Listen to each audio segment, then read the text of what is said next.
Good morning. That is in case you've just joined, but if you've been with us all the way from 6:30, this is just an extension of Good Morning Uganda, which is Good Morning Uganda Extra. Robert Chirabo Nyonyi Ntono, and with me today I have someone very important to all Ugandans because she comes from that very important office, and most of the times it is the office that will bring you trouble when you cause trouble to yourself.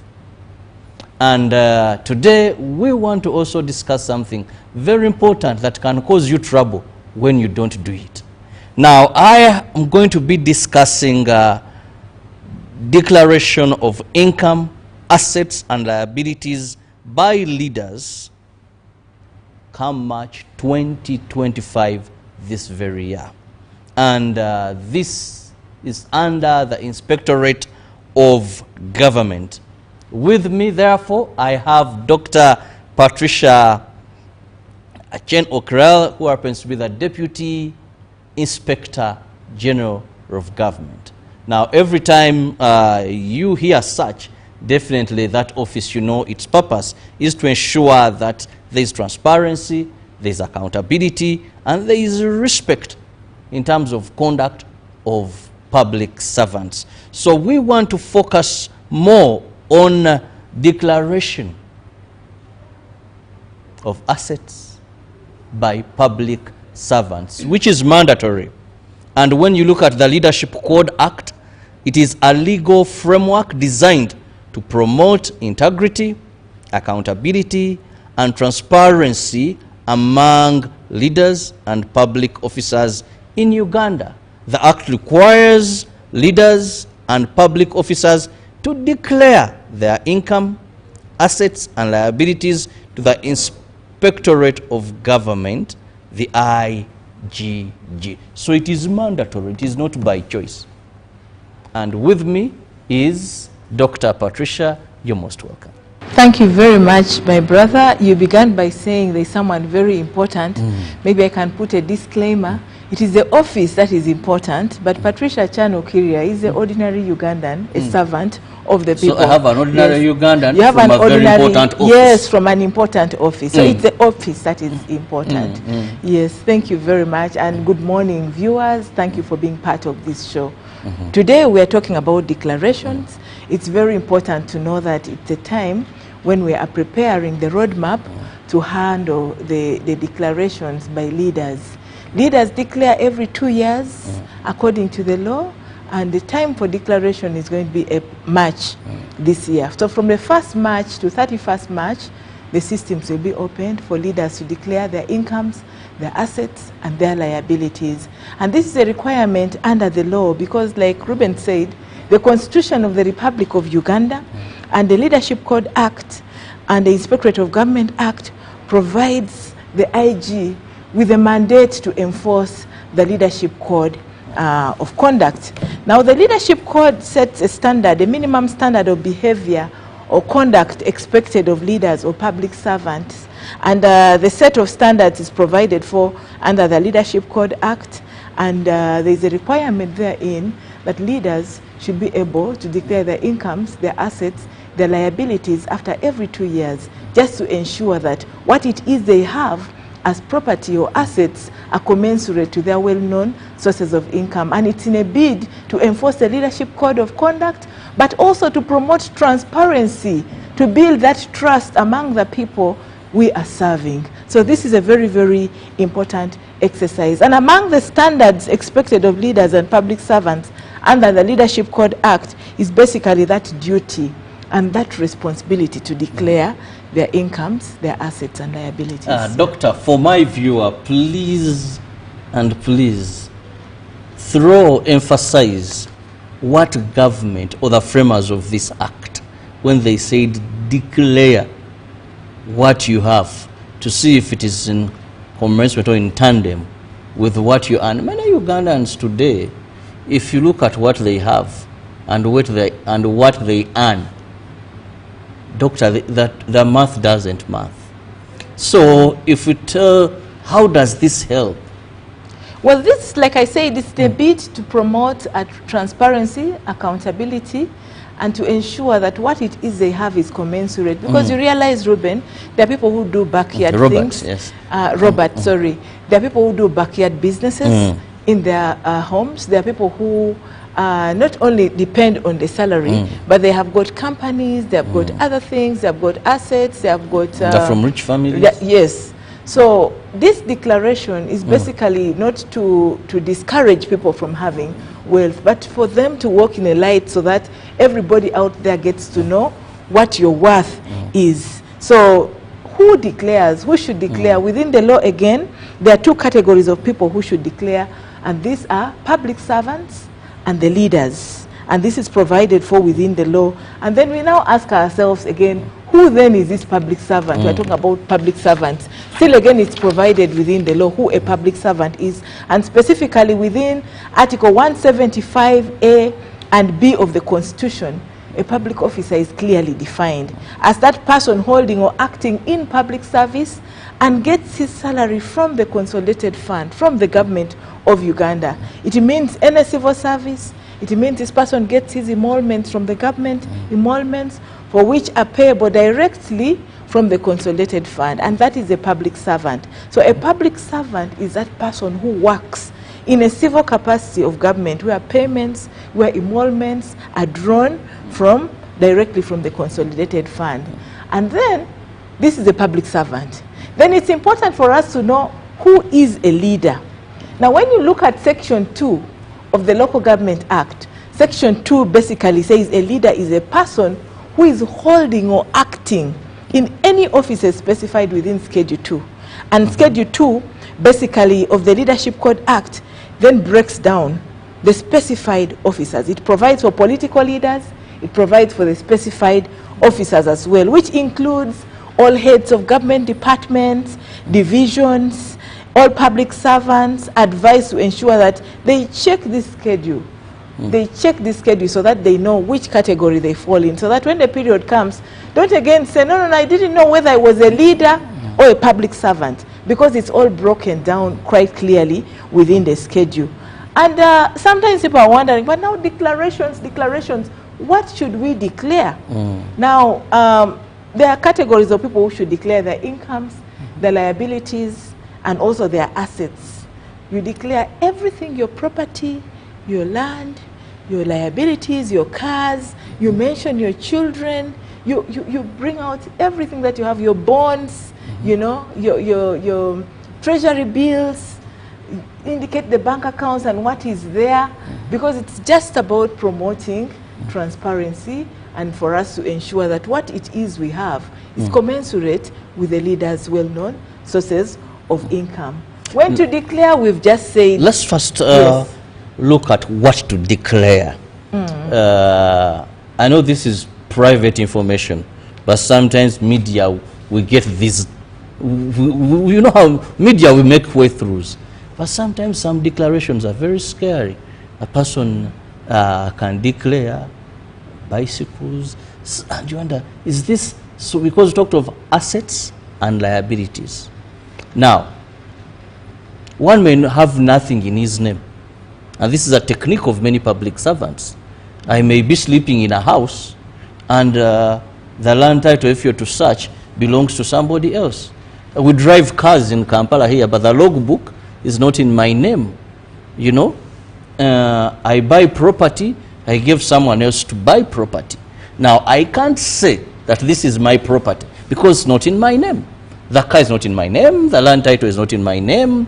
Or a public servant may have nothing. I want to believe there's one attached that they can declare. Someone is renting a house, he uses taxis, he has no... So, am I going to declare tables? Am I going to declare spoons? You know? Okay, an account one would say, but of course, if it's basically a salary account. Well, it's about walking in the light. Whatever it is that you have, whether it's a saucepan, a spoon, a plate, a graphite hat, a bicycle, declare it. Don't say that, you know, I've been working and earning, I have nothing. Are you eating up everything that you earn? What are you using for paying rent? My salary. You declare your salary. Yes, I earn this much every month. breaking it down, I pay utilities, I pay rent, I pay this. You know, it's about walking in the light. If there is nothing you are saving from that salary, still bring it open, walk in the light.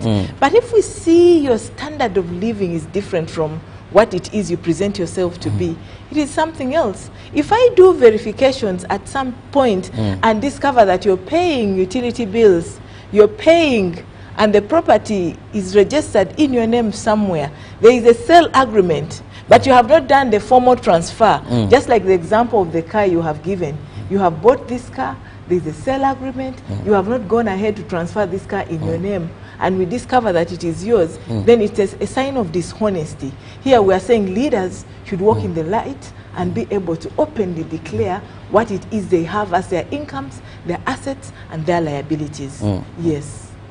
Well, very interesting leaders there and public servants, because there is so much that you have and you must declare, given that broader explanation. Now, Doctor, let's look at how do I declare? Because many may want to declare, but procedure, where am I going to go, what do I write, and the entire process of declaration. First of all, it's important for us to note that public servants are to declare every 3 months after commencement of the amendment of the code, within 3 months from when you've gotten into office. But public servants declare after every 5 years. 5 years, and their period for declaration will be in April 2026.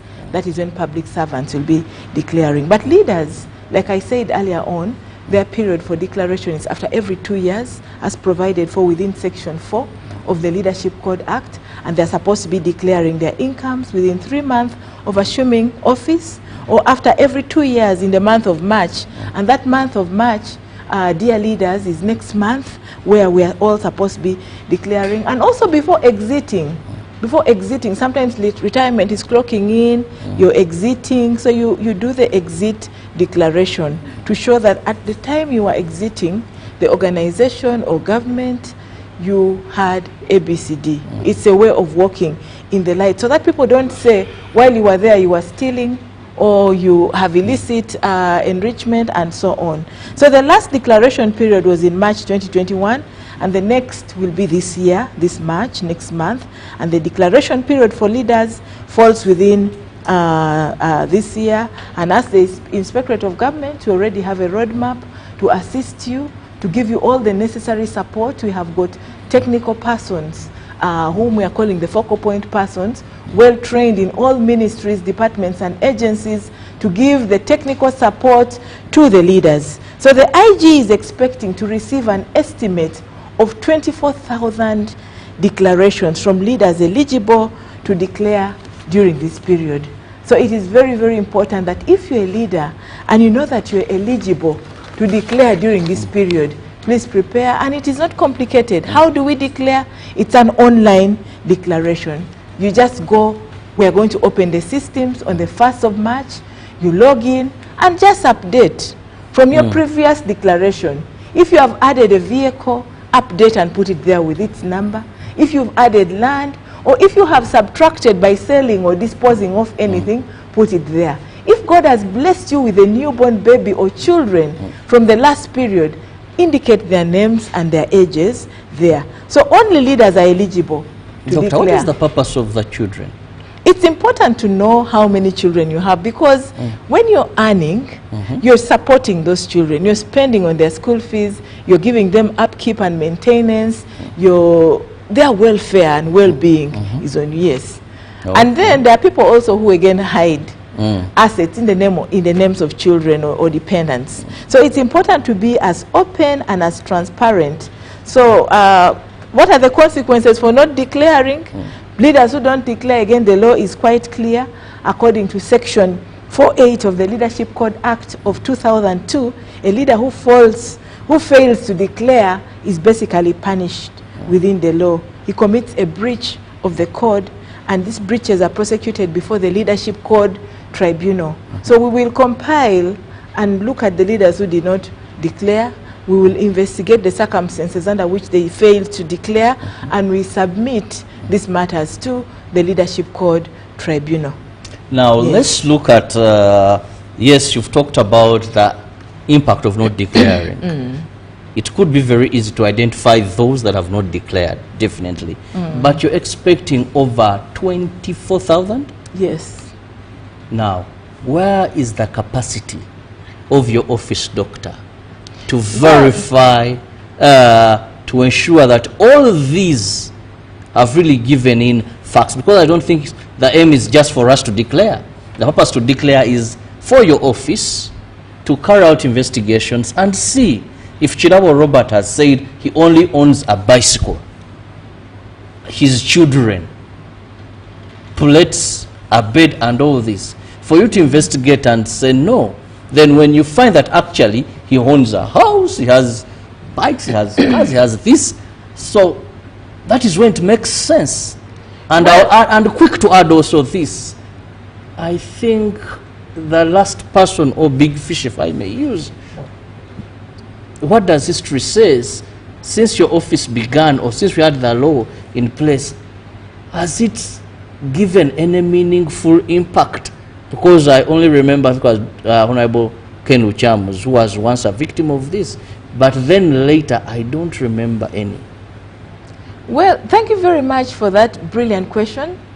How does our office handle? Do we have the mandate? Yes, we do have the mandate. And manpower, but ability. manpower and capacity, we have regional offices with trained staff who are helping out. And because of the volume of the work, you had me talking about the focal point persons. We have trained focal point persons, and volunteers will be supporting the process. So 24,000 leaders is a big number, but we are going to receive all the declarations as the Inspectorate of Government. Then when it comes to verifications, being able to verify, to ascertain whether what is declared is commensurate to their well-known sources of income, we do it in cluster form. Because in terms of resources, we may not have the resources to verify all the 24,000 declarants from the leaders. So we will do it in a cluster form, where we say, well, we're doing undersecretaries, we're doing heads of procurement, we're doing this category of civil servants, and we keep spreading out. Yes, that is the method we use. But the whole spirit behind declaration is the principle, within Principle 26 of the National Objectives and Directive Principles of State Policy, which provides that all public offices are held in trust of the people. So, Robert, I hold my office as Deputy Inspector General of Government in trust of the people. That's why I began by saying I am just a servant. It is the office that is powerful and not me. But the law gives me power to do my responsibilities. So all power and authority is exercised for the benefit of the people. So when I'm exercising my power and authority, it's for the benefit of the people whom I'm leaving. And this goes to even resources.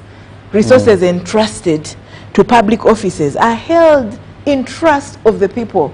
And that is the reason why the leaders must walk in the light, they must be transparent, they must be accountable, they must be able to show us their worth when it comes to declaration. So it's about transparency in management of power, of management of responsibility, even in management of the resources within the offices which we hold as leaders. So it's just a tenet of good governance that leaders come out to declare, and that is how we enforce this Article 225 to promote, in part of our core function, to promote fair, efficient, and good governance in public offices. So it's enforcement of the Leadership Code Act which really helps us to do this responsibility. Doctor, no doubt we are following what the law says.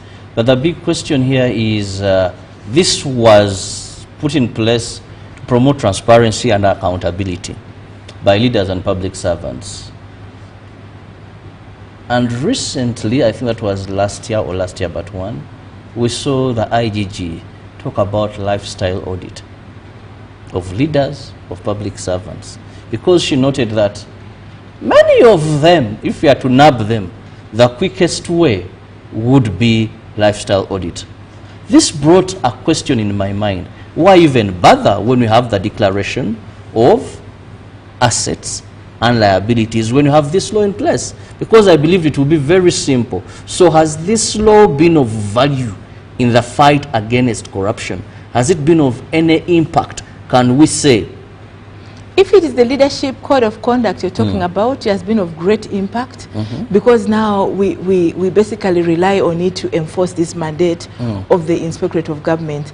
But for the lifestyle audit, we have got guidelines in place. The lifestyle audit was launched by the President, His Excellency, in 2022, and we developed guidelines, and it is just an investigative approach to enhance and make our work easier in the Inspectorate of Government to be able to do something quickly with creativity, with innovativeness, because we realize that most people, when they acquire money illicitly or some quick, deals they make, they are quick to put this money in real estate. So the lifestyle audit helps us to audit this person, to investigate this person over a period of time and be able to ascertain how he accumulated this, what he calls his wealth.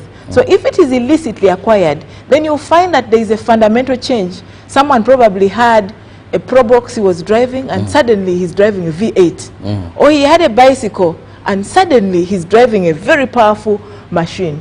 And then also real estate. People are quick to put their monies in real estate. So if he had a plot of land in Chiboga, and suddenly he's now having Jomai, Okrite, and having, these structures coming up, it is questionable. We then do the lifestyle audit to ascertain how this person acquired this over a period of time. It's just like you, Ruben. You've been eating beans, chikomando, every day. You're eating entula, biringanya, and all of a sudden, you're now eating chicken, and we see you blowing up. We said, why suddenly? At least gradually. Normally, a human being, progressively, you would grow and say, okay, now I have a Probox, tomorrow I'll buy a Land Rover, another day I'll buy a van, and progressively. Just like even the way you acquire these other ordinary assets. So that is basically the lifestyle audit. We check and watch how this person acquired what he has as wealth over a period of time, and we be able to see if this, what he acquired, is commensurate to his well-known sources of income. Is it from salary? Is it from a company? Is it from business? Did he hit a jackpot? Is it from lottery?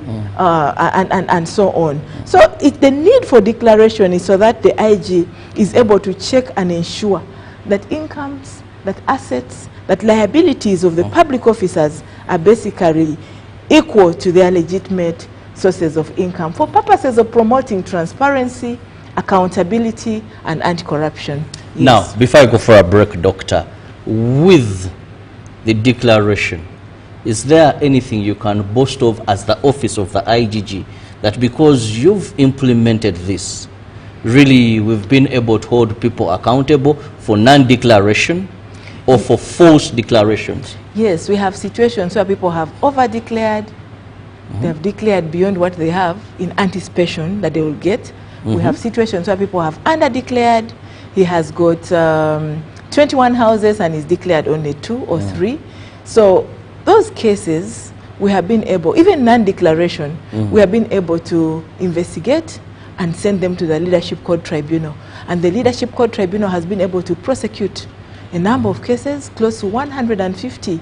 Actually, as I was preparing to come, I discovered they only have a backlog of 17, which they're most likely going to clear even before we get to March. So we sanction cases and send to the Leadership Code Tribunal for enforcement of our actions.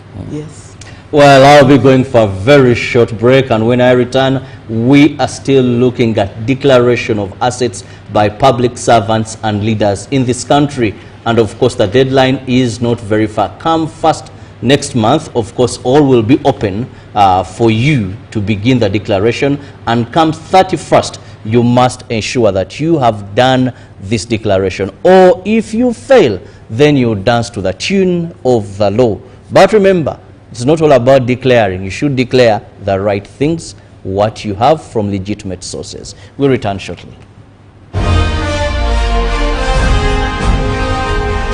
Live from UBC Studios in Kampala, this is Good Morning Uganda Extra.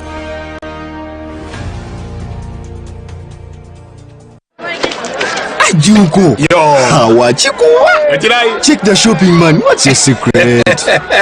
Uganda wange. Haven't you heard of the parish development model PDM? Yes, I did, but I thought it was just a talk. No, Sebatia. It is real. I and a few friends together formed a circle, accessed money from the PDM, invested in a poultry project, and now things are moving. Juko. I thought I was one of your friends. You are. But you left me behind. I didn't leave you in poverty. What you do, just visit your LC2 chairperson and your parish chief and start the process of economic transformation. Just like that. Okay. The parish development model is an initiative from the government of Uganda through the Ministry of Local Government designed to transform all lives of Ugandans for the better. PDM, my parish, my development, my life. Looking for instant excitement? The Uganda National Lottery Spin for Cash game is now available online. Wherever you are, you can join the excitement for just 500, 1,000 and 2,000 Uganda shillings. Don't miss out. Register now on www.nationallottery.go.ug for a chance to win your share of 2 billion instantly. What are you waiting for? Play Spin for Cash now, anytime, anywhere. Ituba is the proud operator of the Uganda National Lottery. Uganda National Lottery. Dream, play, win. Participants must be 18 years or older. Play responsibly. The Uganda National Lottery is operated by Ituba Uganda and regulated by the National Lotteries and Gaming Regulatory Board.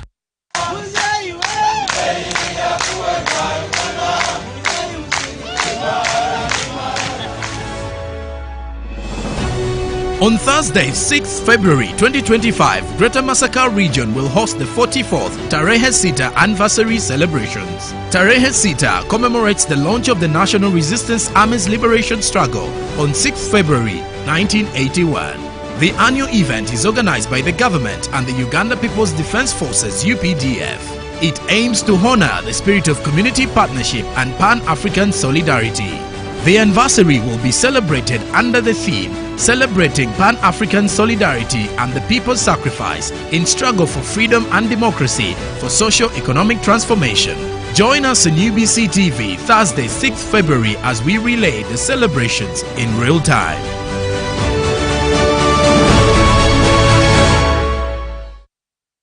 Step into a world of excellence, comfort and pride with Royal Foam Furniture, crafted to perfection right here in Uganda. We bring you state-of-the-art living room furniture and bedding products at affordable prices.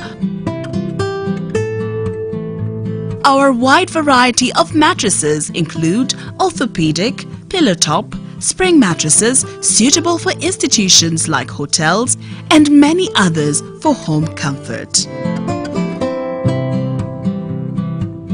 With every piece telling a story of royal excellence, our products are built with the highest quality materials made to last. Experience royalty with Royal Foam Furniture, proudly made in Uganda, so buy Uganda and build Uganda. Visit our showrooms at Ginger Road, Chambogo Junction, Bukoto Chisasi Road, and on Victoria Mall, Entebbe, on the first floor.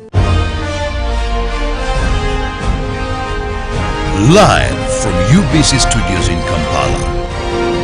This is Good Morning Uganda Extra.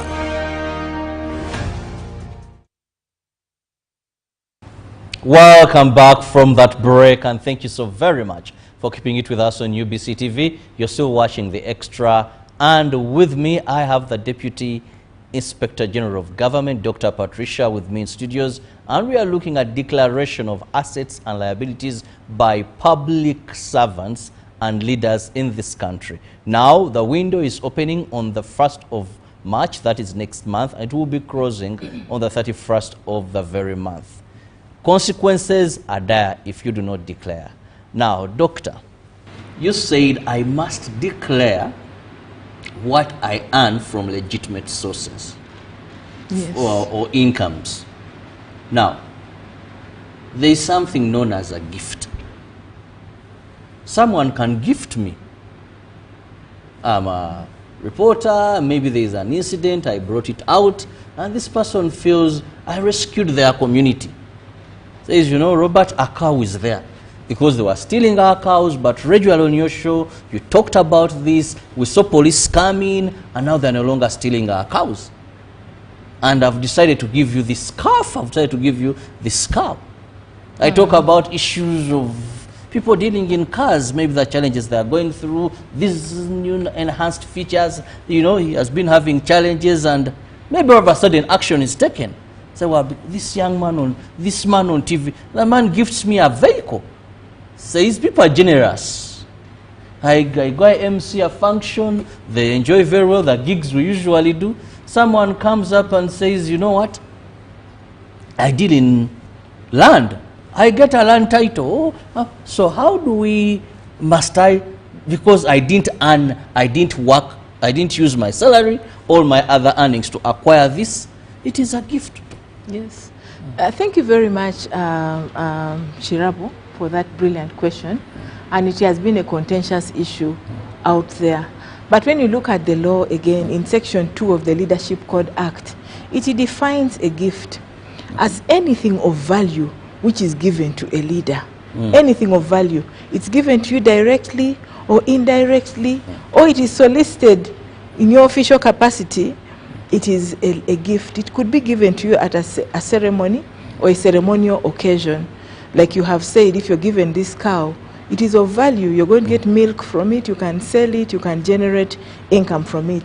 So when you look at a gift, a gift or a donation to any public officer on any occasion, any transaction is treated as a donation, really, under the law.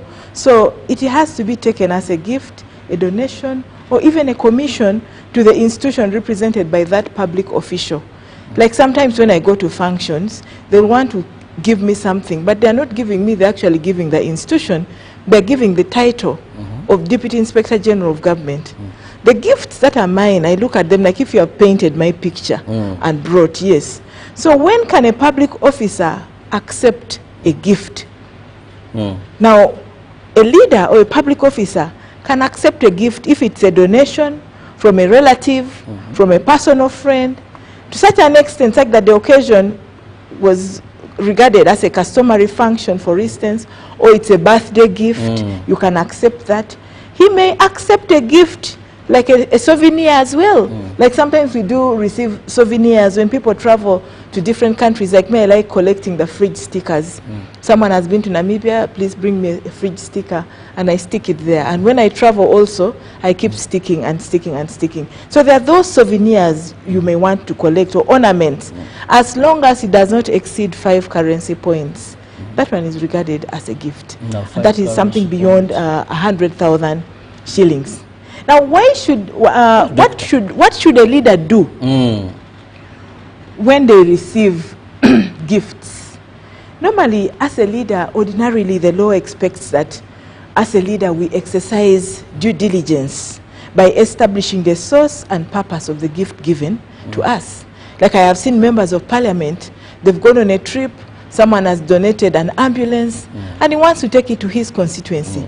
Due diligence, he will declare to the Inspectorate of Government, Inspector General of Government, I got this while on a trip, but I'm requesting that I use it for these purposes. So I then give authority, go and hand it over to the clerk to parliament, or go and use it for the rightful purpose, or go and give it to your permanent secretary, and he will use his discretion to see how that gift can be put to good use. So any gift, donation, or commission, or any transaction given to a leader is deemed a gift.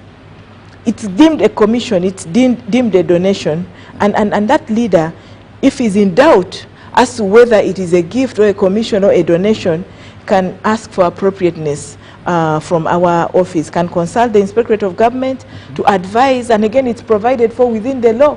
Within Section 10 of the Leadership Code Amendment Act, any leader who is in doubt can seek for clarity and specificity from the Inspectorate of Government. Then we will look at what the law says and be able to advise accordingly. But gifts are properly provided for within the law, and leaders should know that these are a gift, this is another benefit, as long as it is 10 currency points or above, as long as it is received in 12 months, consecutive period. He has to disclose it to the Inspectorate of Government. And again, whenever a leader or a public official is in doubt as to whether to declare this gift to the Inspectorate of Government or not, he or she can come and consult. And maybe that will take us to another issue. How are gifts declared by leaders? And how are gifts declared to the Inspectorate? How are they handled thereafter? Gifts are declared and handed over to the accounting officer of the ministry or institution where that leader is working, or the line ministry where that leader is working. And gifts are disposed of in accordance with the Public Procurement and Dispose of Assets Act of 2003, specifically Section 10(5)(a).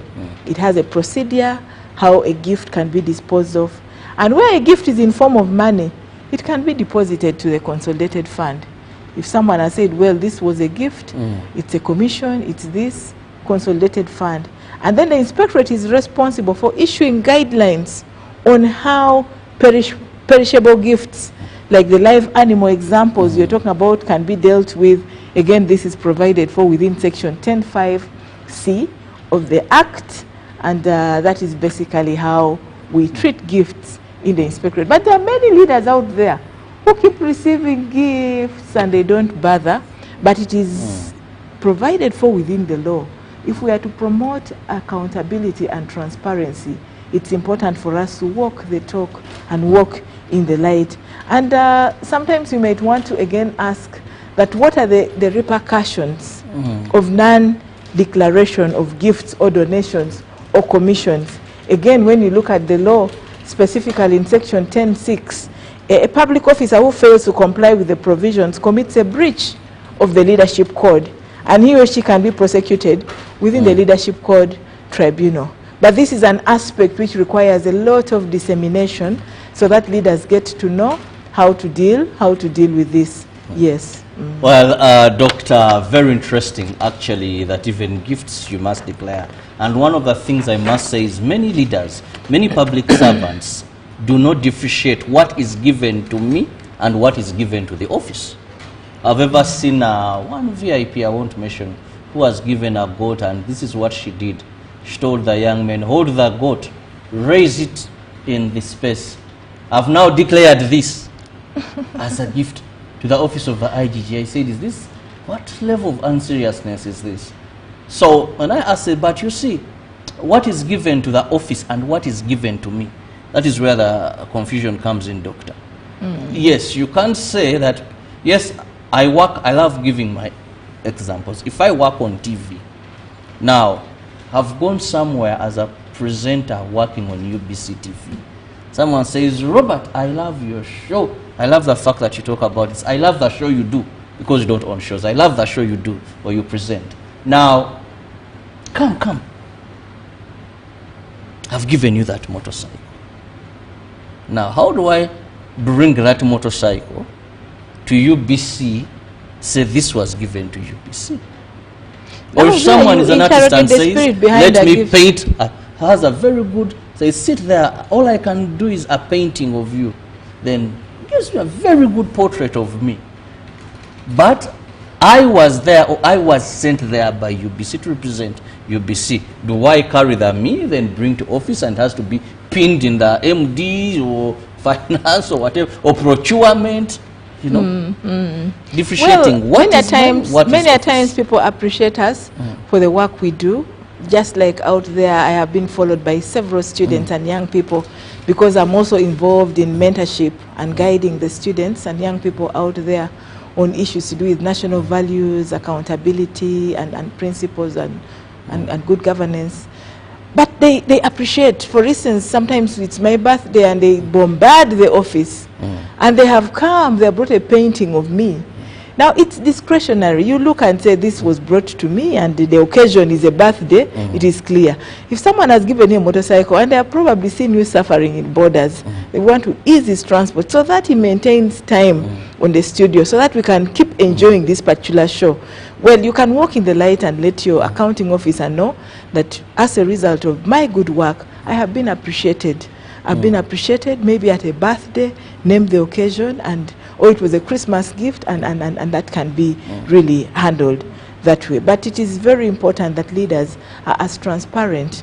Now, when someone gives you a gift beyond the amount we talked about, 100,000, a gift that raises eyebrows, I think there is need to walk in the light, and as a leader, you declare the gift, and it can still be handled for its rightful purposes. Not that when you come to declare, we are going to take it away from you, no.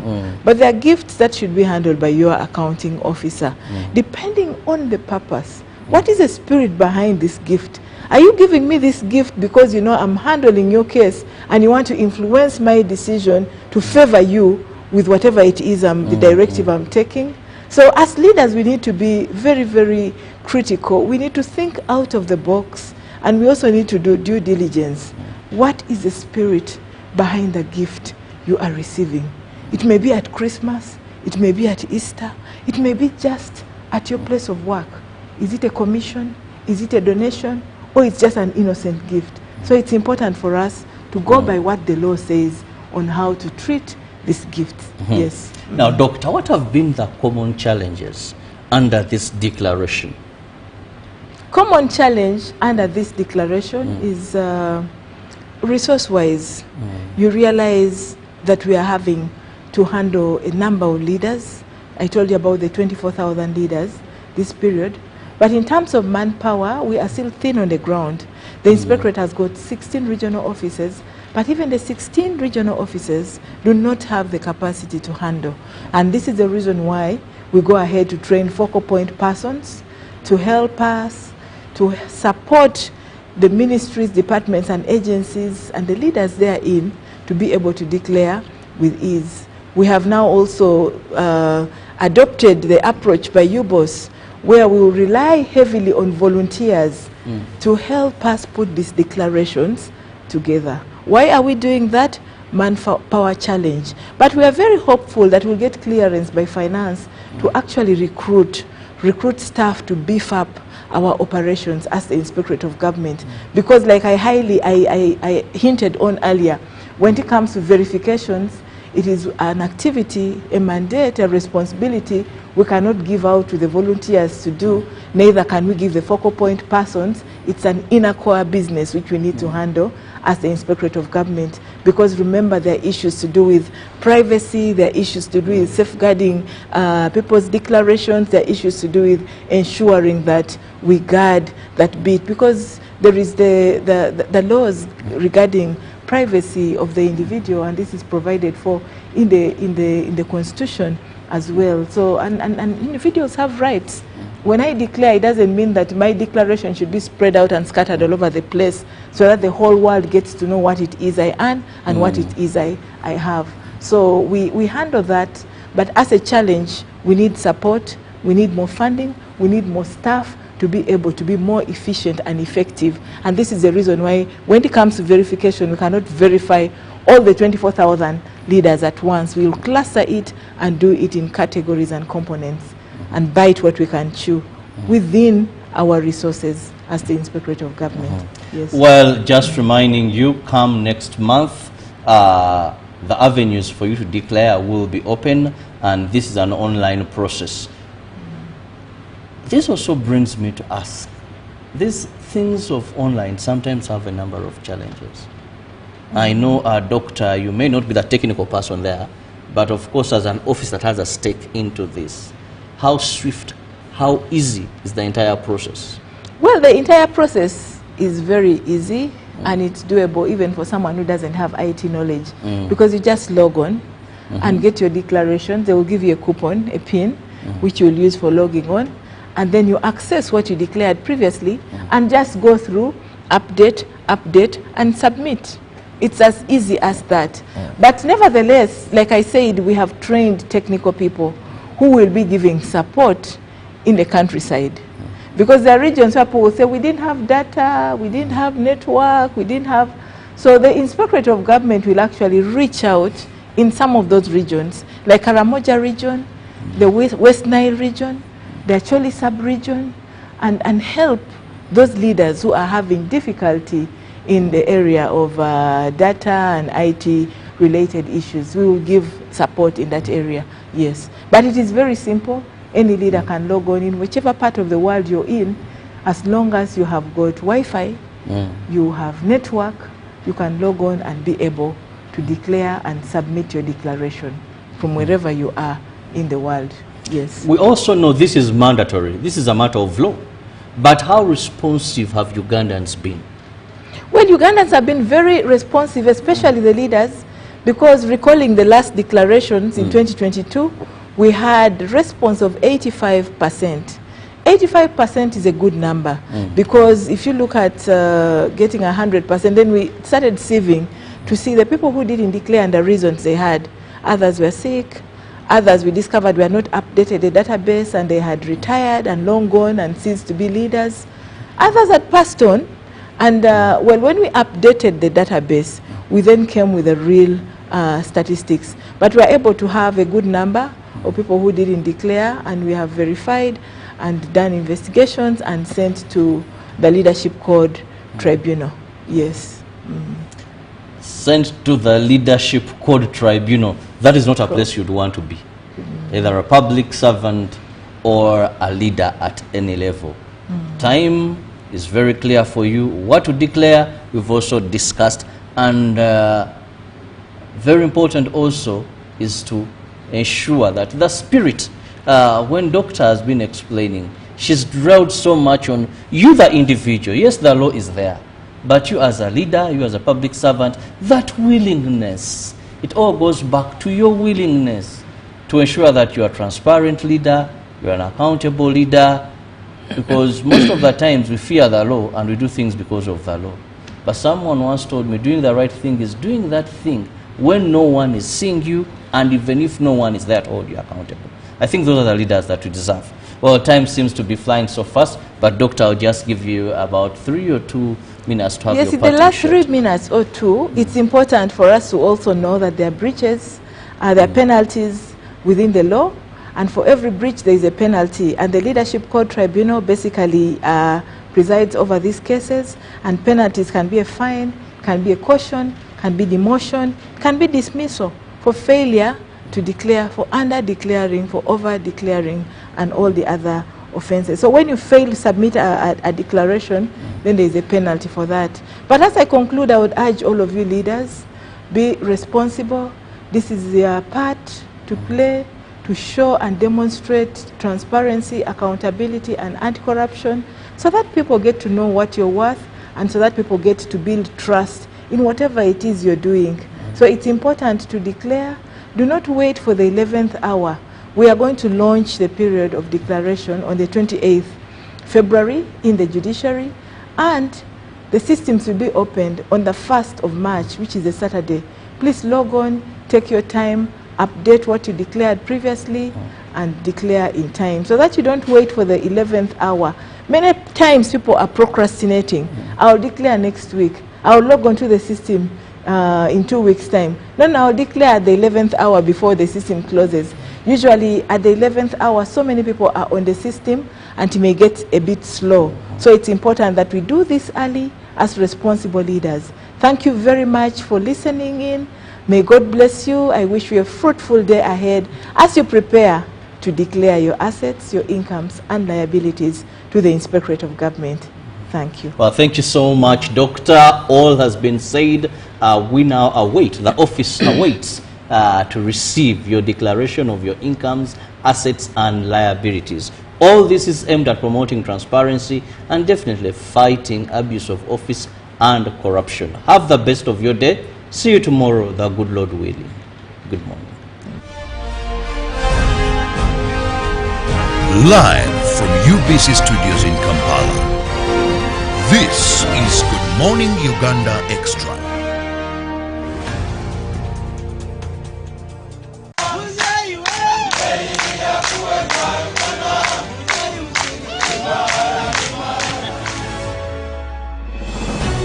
On Thursday, 6th February 2025, Greater Masaka region will host the 44th Tarehe Sita anniversary celebrations. Tarehe Sita commemorates the launch of the National Resistance Army's liberation struggle on 6th February 1981.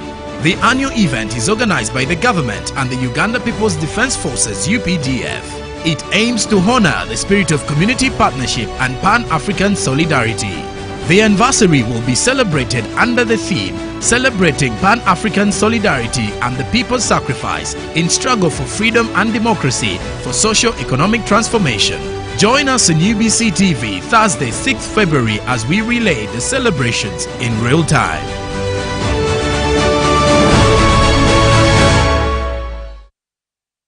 Step into a world of excellence, comfort and pride with Royal Foam Furniture, crafted to perfection right here in Uganda. We bring you state-of-the-art living room furniture and bedding products at affordable prices.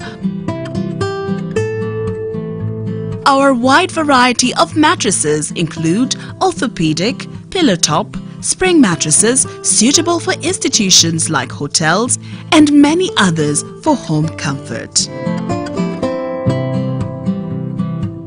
With every piece telling a story of royal excellence, our products are built with the highest quality materials made to last. Experience royalty with Royal Foam Furniture, proudly made in Uganda, so buy Uganda and build Uganda. Visit our showrooms at Ginger Road, Chambogo Junction, Bukota Chisasi Road, and on Victoria Mall, Entebbe, on the first floor. Looking for instant excitement? The Uganda National Lottery Spin for Cash game is now available online. Wherever you are, you can join the excitement for just 500, 1,000 and 2,000 Uganda shillings. Don't miss out. Register now on www.nationallottery.go.ug for a chance to win your share of 2 billion instantly. What are you waiting for? Play Spin for Cash now, anytime, anywhere. Ituba is the proud operator of the Uganda National Lottery. Uganda National Lottery. Dream, play,